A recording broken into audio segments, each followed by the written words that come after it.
Morning मेरे प्यारे विद्यार्थियों। आप सभी लोगों को रामनवमी की हार्दिक शुभकामना।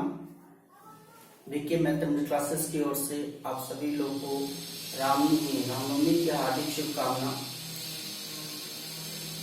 आप लोग के जीवन में भगवान राम खुशियों से भर दें, है ना, और आप लोग हमेशा ही वही मुस्कुराते और पढ़ते रहें, अपनी कामयाबी हासिल करें जिंदगी में बहुत सारी। चलिए आइए देखते हैं आज हम लोग, ठीक है, आज हम लोग मैथ पढ़ेंगे और मैथ में हम लोग जो है आज एक नया टॉपिक शुरू करने वाले हैं, ठीक है, जिसका नाम है त्रिकोणमिति के कुछ अनुप्रयोग।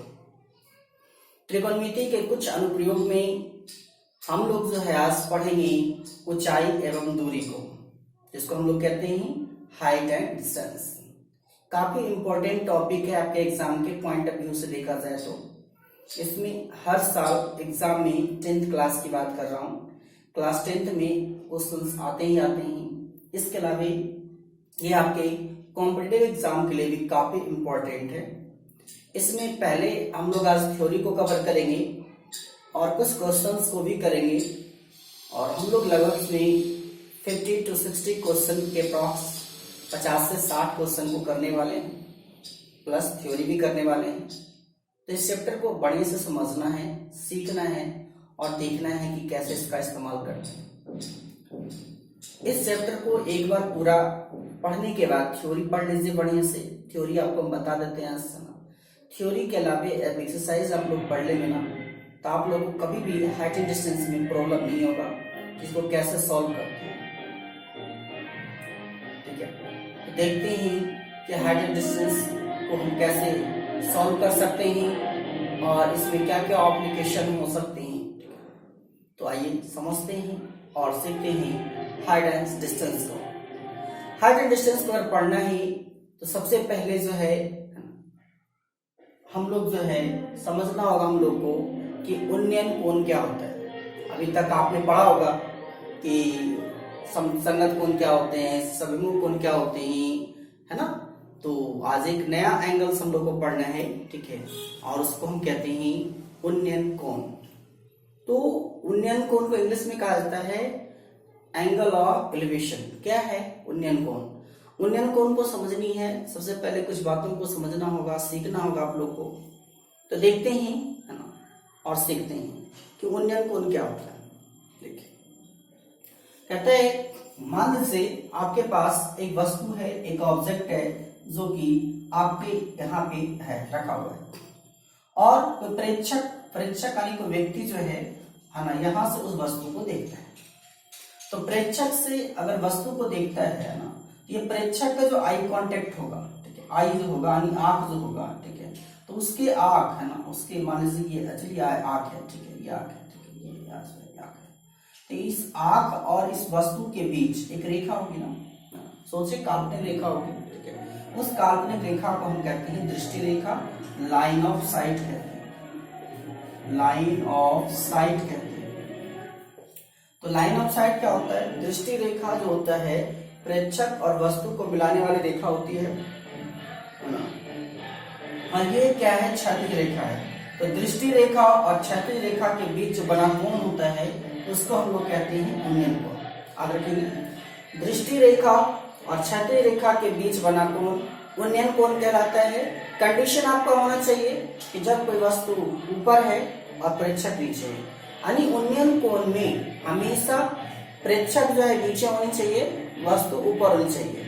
मान लीजिए आप अपने रूम में लगे पंखे को देखते हैं, तो इमेजिन कीजिए ये हमारा आई कांटेक्ट है, आंख है, और ये पंखा है, तो उसके बीच जो एक लाइन होगा और ये हॉरिजॉन्टल लाइन है, तो दोनों के बीच एक एंगल फॉर्म होता है, एक एंगल बनता है, और उसी एंगल को हम कहते हैं उन्नयन कोण कहते हैं। ठीक है, तो हमेशा ध्यान रखें उन्नयन कोण क्या होता है? दृष्टि रेखा और क्षैतिज रेखा के बीच बना कोण उन्नयन कोण कहलाता है।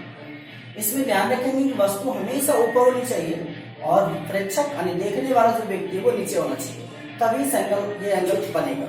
ठीक है, ये ध्यान रखेंगे। इसको हम लोग कहते हैं उन्नयन कोण। फिर से सुन लीजिए, लिखना है तो लिख भी सकते हैं आप लोग कि उन्नयन कोण किसको कहते हैं। वैसा कोण जिसमें प्रेक्षक नीचे हो, वस्तु ऊपर हो, तो दृष्टि रेखा और क्षैतिज तल के बीच, दृष्टि रेखा और क्षैतिज रेखा के बीच बना कोण उन्नयन कोण कहलाता है।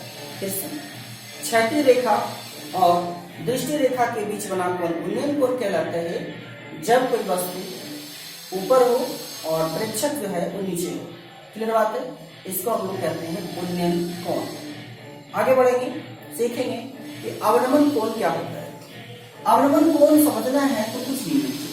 देखिए, मान लीजिए आपके पास, ठीक है, यहाँ कोई जो है इस जगह पे मान लेते हैं एक व्यक्ति खड़ा है, कोई जो है व्यक्ति खड़ा है, और ये जो है यहाँ पे एक कुछ बस या गाड़ी, कुछ भी मान सकते हैं इसको, ये मान लीजिए आपके पास गाड़ी जो है गति कर रहा है। देखिए, व्यक्ति इस बस को देखेगा, मान लीजिए आप छत पे खड़ा हो, आप नीचे छत पे देखते हो, रोड पे के किनारे छत मारे जा रहे हैं, तो वहां देखते हो तो देखते हो कि आप एक बस जा रही है। तो बस जा रही है तो आपको ये जो रेखा है, ये जो रेखा होगा दृष्टि रेखा, ये आंख और ये बस मतलब ये आई जो कॉन्टेक्ट है और ये जो ऑब्जेक्ट है, दोनों के बीच जो ये दृष्टि रेखा होगी। और यहाँ क्षैतिज रेखा कौन होगा? ये क्षैतिज रेखा होगी। तो दृष्टि रेखा ये होगी। चलिए, दृष्टि रेखा है, दृष्टि रेखा, और ये क्या है आपका? क्षैतिज रेखा है। तो दृष्टि रेखा और क्षैतिज रेखा के बीच ये जो बना एंगल है थीटा, चलिए इसको मानते हैं अल्फा, जो बना एंगल अल्फा है, ठीक है, बना एंगल क्या है? अल्फा जो है, ये आपका अवनमन कोण कहलाता है। अवनमन कोण कहलाता है, ध्यान रखिए, अवनमन कोण एंगल ऑफ डिप्रेशन कहलाता है। तो पूछा जाए कि आपसे एंगल ऑफ डिप्रेशन क्या है या अवनमन कोण क्या है, तो बोलेंगे दृष्टि रेखा और क्षैतिज रेखा के बीच बना कोण अवनमन कोण कहलाता है। इस स्थिति में वस्तु जो है वो नीचे होती है और देखने वाला ऊपर होता है। ठीक है, ध्यान रखेंगे, दृष्टि रेखा क्षैतिज रेखा के बीच बना कोण अवनमन कोण कहलाता है जब वस्तु नीचे हो और देखने वाला प्रेक्षक जो है ऊपर हो। यहाँ होना चाहिए प्रेक्षक ऊपर भी और ये वस्तु जो है वो नीचे होनी चाहिए। ध्यान रखेंगे, जब इस कंडीशन में क्या है, उसका जस्ट ऑपोजिट है, प्रेक्षक नीचे है, वस्तु कहाँ है? ऊपर है। तो ध्यान रखेंगे, जब वस्तु ऊपर हो प्रेक्षक नीचे हो, है ना, तो दृष्टि रेखा क्षैतिज रेखा के बीच बना कोण उन्नयन कोण कहलाता है। और जब वस्तु नीचे हो और प्रेक्षक ऊपर हो तो दृष्टि रेखा और क्षैतिज रेखा के बीच बना कोण अवनमन कोण कहलाता है, एंगल ऑफ डिप्रेशन कहलाता है। ये ध्यान रखेंगे। ठीक है, आगे मूव करते हैं हम लोग। ठीक है, कोई प्रॉब्लम हो पीछे बैक करके देख सकते हैं वीडियो को और समझ सकते हैं अच्छे से। ठीक है, ध्यान रखेंगे। आगे एक पॉइंट याद रखनी है कि अवनमन कोण और उन्नयन कोण दोनों जो है बराबर होता है। अवनमन कोण और उन्नयन कोण दोनों की वैल्यू बराबर होती है। यानी अगर उन्नयन कोण अल्फा है, उन्नयन कोण अगर मान लीजिए थीटा है, अवनमन कोण अल्फा है, तो थीटा अल्फा दोनों की जो वैल्यू होगी बराबर होगी। यानी हम कह सकते हैं कि यहाँ पे चलिए पॉइंट याद रखेंगे कि उन्नयन कोण जो है, उन्नयन कोण जो है वो अवनमन कोण के बराबर होता है। अवनमन कोण के बराबर होता है। दैट मीन्स हम कह सकते हैं कि थीटा इक्वल टू अल्फा बराबर क्यों होगा? बराबर इसलिए होगा, समझने की बात है, सीखने की बात है, सीख लीजिए इस बात को कि मान लीजिए आपके पास ये एक ट्रायंगल है, ये जो कोण बनता है वो बनता है उन्नयन कोण और ये जो बनता है आपका बनता है अवनमन कोण अल्फा। तो ये जो दोनों एंगल, ये दो रेखा समानांतर क्षैतिज है ना, हॉरिजॉन्टल है, तो दोनों रेखा जब पैरेलल है और ये क्लियर रेखा है, जब दो समानांतर रेखा दो पैरेलल लाइंस को एक ट्रांसवर्सल लाइन काटती है, दो समानांतर रेखा को एक क्लियर रेखा काटती है, तो एकांतर कोण की जो वैल्यू होती है वो बराबर होती है। क्लियर बात है ना? इसीलिए हम कह सकते हैं कि उन्नयन कोण और अवनमन कोण बराबर होता है। समझ गए बात को? क्यों बराबर होता है? क्योंकि यहाँ पे जो एंगल बन रहा है, एकांतर कोण बन रहा है, दो समानांतर रेखा को जब एक क्लियर रेखा काटती है तो एकांतर कोण की जो वैल्यू होती है वो बराबर होती है। तो यहाँ भी उन्नयन कोण अवनमन कोण जो है वो एकांतर कोण है, इसलिए दोनों की वैल्यू जो होगी वो बराबर होगी। क्लियर बात है?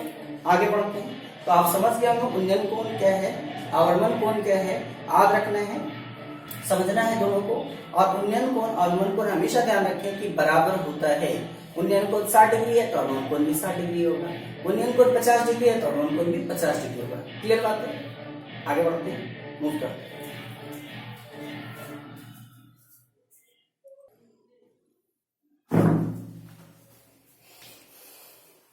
आगे देखिए, इस चैप्टर में हम लोग को कुछ फॉर्मूला की आवश्यकता होगी, है ना, एप्लीकेशन ऑफ ट्रिग्नोमेट्री में हाइट एंड डिस्टेंस में कुछ फॉर्मूला आपको यूज करनी है ना, जिसमें से आपको ध्यान रखना है कि साइन थीटा इक्वल टू होता है लंब बटे कर्ण यानी पी बटे एच। अब इसका क्यों जरूरत पड़ेगा, पूछ सकते हो ना कि sine theta, cos theta, tan theta की आवश्यकता क्यों है। इसलिए आवश्यकता है क्योंकि ध्यान दीजिए यहाँ पे समझने वाली बात है कि मान लीजिए अगर ये आपके पास है ना दिया गया है, ठीक है, ये मान लेते हैं कोई खंबा है, ठीक है, जिसकी ऊंचाई दे दी गई है समथिंग, ठीक है, और ये आपके पास दिया गया कि एक रस्सी को जो है इस पे बांध दिया गया, ये आपके पास कोई रस्सी है, ठीक है। तो आपसे अगर पूछा जाए कि ये मान लीजिए ये क्या है, अगर मान लीजिए इस एंगल के लिए ये 90 डिग्री है तो ये कर्ण है और ये क्या है, लंब है। तो कर्ण और लंब का संबंध किस में होता है, कर्ण और लंब का अनुपात कौन होता है। तो आप जानते हो ना कि कर्ण और लंब का जो अनुपात है वो क्या होता है, साइन थीटा होता है। सब लोग कॉसिक थीटा नहीं होता है, वो भी होता है। तो साइन थीटा भी यूज कर सकते हैं और कॉसिक थीटा भी यूज कर सकते हैं, आपकी मर्जी है, ठीक है। तो ध्यान रखेंगे 3 फार्मूला अगर हम याद रखते हैं तो आपका काम हो जाएगा। कैसे इस्तेमाल करना है इन सभी फार्मूला को, वो जब हम क्वेश्चन करवाएंगे आप लोग को तो वहां पे आप लोग को अच्छे से समझ में आ जाएगा। अभी ध्यान रखें कि अगर हम पूछे आपसे कि लंब और कर्ण किसका अनुपात है, तो बोलेंगे साइन थीटा का है। आधार और कर्ण का अनुपात क्या कहलाता है, तो बोलेंगे कॉस थीटा का है ना। लंब और आधार का अनुपात क्या कहलाता है, तो आपको बताना है कि टेन थीटा है ना। तो ये रिलेशन आपको ध्यान रखना है कि लंब आधार में क्या संबंध है, तो टेन थीटा है। आधार कर्ण में कौन सा ट्रिगोनोमेट्रिक रेशियो लगाना है, तो कॉस थीटा है। लंब और कर्ण रहे तो किस ट्रिगोनोमेट्रिक रेशियो को लगाना है, किस त्रिकोणमितीय अनुपात ट्रिगोनोमेट्रिक रेशियो को यूज करना है, तो साइन थीटा का।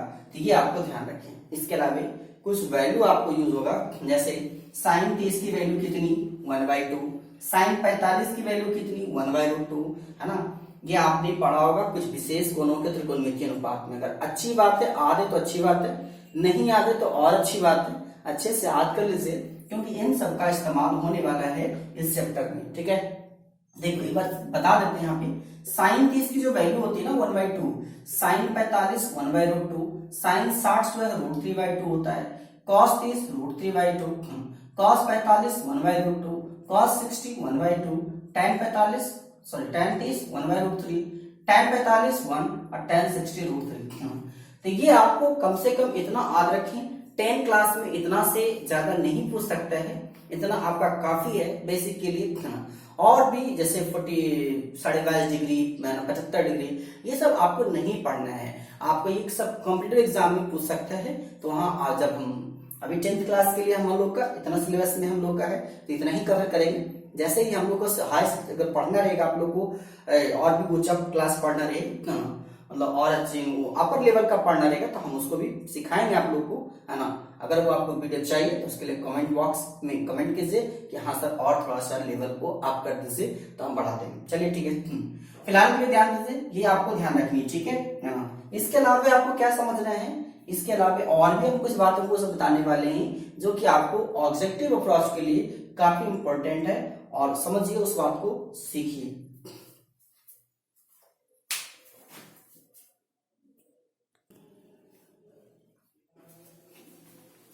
देखिए आप लोग को ये 2 ट्रायंगल जो है ध्यान रखना चाहिए, है ना। ये दोनों ट्रायंगल काफी इंपॉर्टेंट है ना, और सीखना है, ठीक है।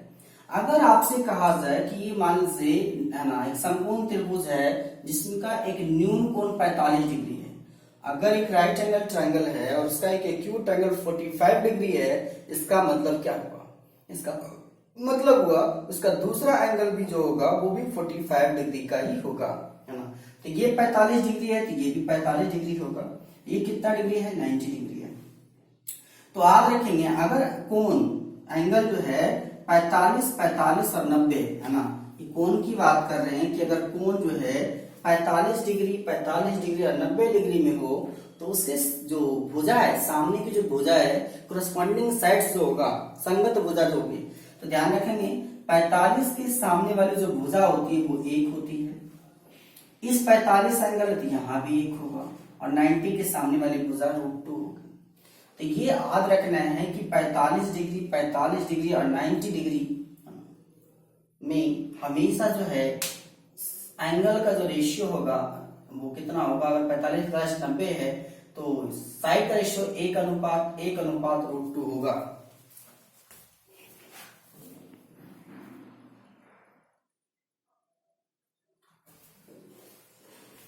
1:1:√2 होगा। क्लियर है।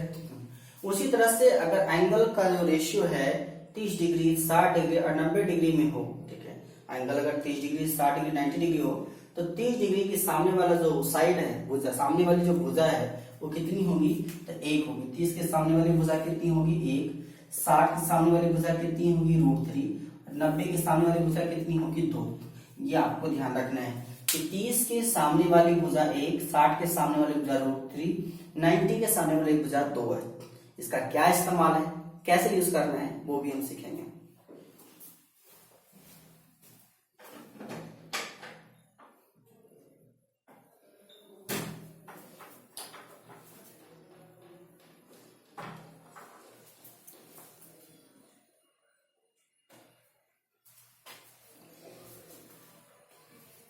चलिए ध्यान रखेंगे इस बात का कि कितना कितना में होना चाहिए। ठीक है, आगे देखिए, सीखिए, समझिए कि इसका इस्तेमाल क्या है, उसका इस्तेमाल सीखना। इस्तेमाल कैसे करेंगे हम लोग, ठीक है ना। मान लीजिए आपके पास कहा गया, चलिए भाई, ठीक है ना, पूछ सकता। सबसे पहले तो यही चीज। अच्छा, एक बात हमेशा ध्यान रखेंगे, क्या एक बात ध्यान रखना है, ठीक है, कि इस एंगल जो सामने का जो साइड है, साइड का रेशियो हमेशा इसी में रहेगा। एंगल अगर ये है तो साइड रेशियो हमेशा ये रहेगा, ये ध्यान रखेंगे। मान लीजिए हम इसको 2 से मल्टीप्लाई कर दिए, ठीक है, अगर इसको 2 से मल्टीप्लाई किया तो रेशियो इक्वल रखने के लिए सबको 2 से मल्टीप्लाई करना होगा। और यहाँ भी 2√3 हो जाएगा और यहाँ 2 दूना कितना हो जाएगा, 4। सर इसको 3 से अगर मल्टीप्लाई किया जाए तो इसको भी 3 से मल्टीप्लाई करेंगे, है ना, ठीक है, इसको भी 3 से मल्टीप्लाई करेंगे। रेशियो वही होना चाहिए, है ना। एंगल्स अगर ये 30 डिग्री, 60 डिग्री, 90 डिग्री है तो रेशियो हमेशा एक रेशियो √3 रेशियो 2 में ही रहेगा। ये बात हमेशा ध्यान रखनी चाहिए। क्लियर बात है ना। उसी तरह से मान लीजिए एंगल का रेशियो 45/45/90 है तो साइड का रेशियो जो है 1:1:√2 होनी चाहिए। ये ध्यान रखेंगे। इसमें से मान लीजिए इसको 2 गुना कर दिए, 2 से मल्टीप्लाई, इसको भी 2 से मल्टीप्लाई, इसको भी 2 से मल्टीप्लाई, रेशियो हमेशा यही होना चाहिए। ये बात आप लोग अच्छे से ध्यान रखेंगे। इसका बहुत अच्छा इस्तेमाल है ट्रिगोनोमेट्री, समझ गए। अगर इस बात को आपने याद कर लिया कि 45 के सामने वाली भुजा 1 होती है, 45 के सामने वाली भुजा 1 होती है, 90 के सामने वाली भुजा √2 होती है। उसी तरह से आप इसको याद रख सकते हैं कि 30 के सामने वाली भुजा 1, 60 के सामने वाली भुजा √3, 90 के सामने वाली भुजा कितना होती है, 2 रेशियो होता है, ध्यान रखेंगे। ठीक है ना। मान लीजिए 2 की वैल्यू अगर 6 है तो 1 की वैल्यू 3, तो 3 से मल्टीप्लाई करना है सभी। क्लियर बात है, ये आपको ध्यान रखना है। और आगे देखते हैं, सीखते हैं। तो ये आपका थ्योरी जो है इतना कम से कम ध्यान रखें। अब हम लोग जो है कुछ क्वेश्चंस को करेंगे और देखेंगे कि क्वेश्चंस को कैसे करना चाहिए ताकि हम आप लोग एग्जाम में अच्छे से इसको कर सकें। ठीक है, तो आइए कुछ क्वेश्चंस को समझते हैं, सीखते हैं।